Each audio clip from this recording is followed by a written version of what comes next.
Hello students, welcome to Virat's classes. Students, today we are going to start experiment number 2 of chemistry class 10th, and we are going to study the effect of heat on ferrous sulfate crystals. This ferrous sulfate is an important compound which is used to treat anemia. And let's see the materials required.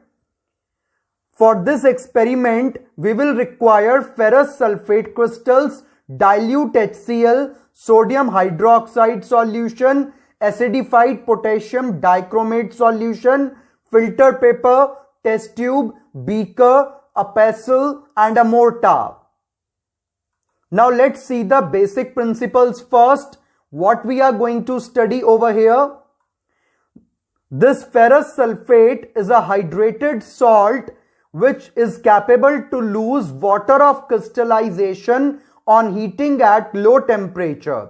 तो आज हमने क्या पढ़ना है? We are going to study the thermal decomposition reaction with the help of today's experiment.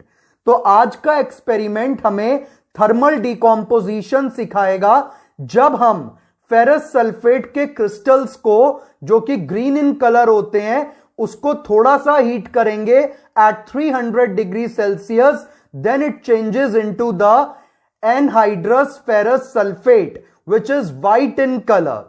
And when anhydrous ferrous sulfate is further heated, then it changes into the ferric oxide and sulfur dioxide gas and is evolved. So we are going to study the thermal decomposition of ferrous sulfate.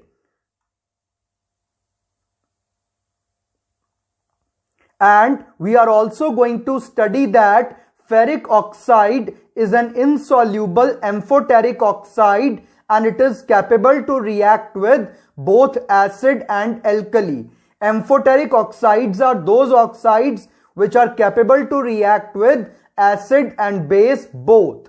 Now let's start the procedure. Firstly, we are going to grind the crystals of ferrous sulfate to form a fine powder. Then we will take some amount of powder of ferrous sulfate and put it in a test tube. And then we will heat the test tube so that water may get evaporate from it. And when water will evaporate, then green color crystals of ferrous sulfate will change into the white color chemical compound, which is anhydrous ferrous sulfate. And now we are going to heat it strongly.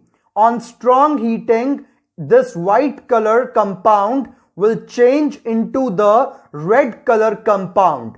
And this red color compound also releases a gas, and this gas is sulfur dioxide, which we can check. Now we will divide this red color compound into the two parts, and in one part we will add dilute HCl and we will dissolve it, and we found that it will dissolve in acid. Now to the second part we will add it into a basic compound, that is NaOH, and we will see that it will dissolve in base also. So Fe2O3 will dissolve in base also. So it means it is a amphoteric compound which is capable to dissolve in both acid and base. So now let's see the results. We have found that crystalline ferrous sulfate is a hydrated salt, यानी कि ferrous sulphate के अंदर थोड़ा सा water होता है, और जब हम इसको हीट करते हैं तो हीट करने से इसमें से वाटर इवेपोरेट हो जाएगा, and this green color ferrous sulfate will change into the anhydrous ferrous sulfate on losing water. And now when it is heated strongly, then it will form ferric oxide and release sulfur dioxide gas.